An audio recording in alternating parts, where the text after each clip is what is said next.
Você já parou para pensar que a maneira como você lida e reage às situações que te acontecem são um reflexo do que você viveu na infância?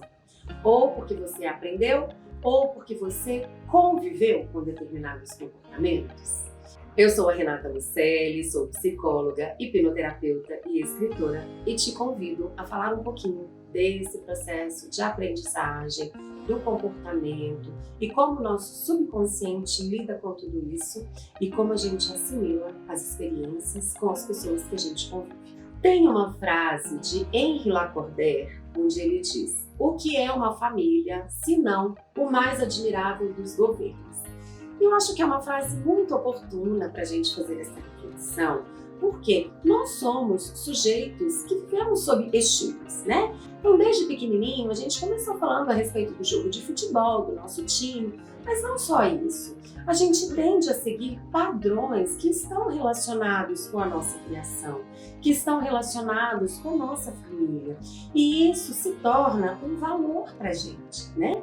Então, é natural que a gente, papai e mamãe, aprendam com vovô e vovó, e a gente aprenda, e ainda que a gente relute muito, quando a gente se torna papai e mamãe, a gente tende a replicar essas mesmas coisas que a gente aprendeu.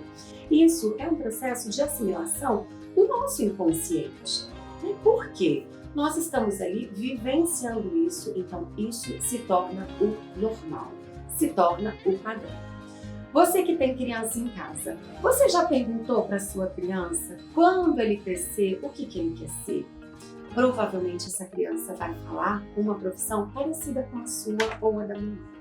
E em termos de composição familiar, é muito natural que essa criança traga a composição exata de como é a dela. Papai, mamãe, filhinho e irmãzinha. Filhinho, filhinha e outra filhinha. Então, por quê? Porque a criança entende que aquilo é o certo, porque para ela é o padrão. Então, tudo isso faz com que a gente venha crescendo, se desenvolvendo, mas repetindo aquilo que a gente aprendeu e que a gente entende que é o certo. Passada essa fase deliciosa da infância, vem a famosa adolescência. Quem nunca? Ou passou por isso, ou conviveu com um adolescente mais rebelde. Gente, é importante aqui a gente entender que a rebeldia, a aborrecência, ela está numa perspectiva. Por quê? A gente sai de uma característica de criança que entende e replica tudo que papai e mamãe querem e entramos numa fase onde esse processo de autoconhecimento, esse processo de sentir-se pertencente num grupo de colegas, num grupo de amigos extra-escola, tudo isso é parte da composição da personalidade dessa pessoa, de quem ela está se tornando como um pré-adulto. Então, às vezes, essa atitude aborrecente que a gente fala, ela se faz por isso, porque quando então a gente começa a perceber a diferença na personalidade da pessoa, começando a colocar a sua opinião própria e que às vezes vem contra tudo aquilo que ela aprendeu. Por isso, então, que é uma fase recheada de conflitos familiares. Chegamos então à vida adulta. E aí é quando iniciam os grandes conflitos. Por mais que a gente até ali, a gente entenda que sofreu muito, mas é quando a vida adulta chega que a gente realmente tem que lidar com os grandes conflitos.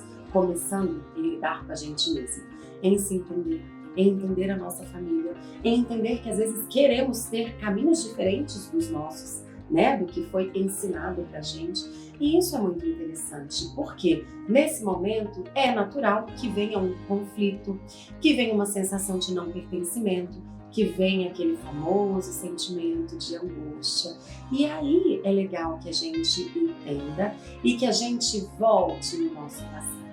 Não só para honrar a criação que nós tivemos, porque isso é muito importante. Sempre falo com os meus pacientes que papai e mamãe fizeram o melhor que eles conseguiam fazer, o melhor que eles puderam. Eles também são filhos, eles também têm traumas, então eles ensinam do jeito que eles entendem que é o melhor. E a gente, enquanto adultos, pode reorganizar isso e fazer diferente daquilo que a gente não concordar. né? Mas voltar no passado, entender essa origem, entender a nossa criação é fundamental para você ter agora uma vida saudável nesse momento. Então, como a nossa família, como a nossa criação, como os nossos valores podem nos influenciar muito, intensamente. O que fazer com isso é que se trata de uma escolha, e aí sim ela se torna uma escolha saudável quando você segue um caminho que faça sentido para você. Não estou dizendo isso no sentido de que a gente tem que, então, se pensa diferente, fazer diferente, se tornar a ovelha negra. Não, não é nada disso. Mas é que a gente tenha escolhas e siga no caminho que é mais aderente a quem nós nos tornamos, através de tudo isso que nos foi ensinado, verbal ou não verbal, né? A nossa convivência com os nossos familiares. Então, pessoal, de maneira nenhuma o seu passado, a sua criação precisa definir o seu futuro. Se você acessa alguma coisa que não é legal, ou na sua origem ou na sua história, ressignifique. É muito possível que a gente reorganize a nossa vida, as nossas emoções e as nossas experiências, para que a gente então tenha uma vida mais saudável.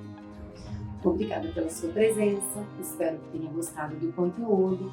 Deixa seu like, se inscreve no canal e se você entender que é um conteúdo relevante para outras pessoas, eu te peço a gentileza de compartilhar. Até a próxima!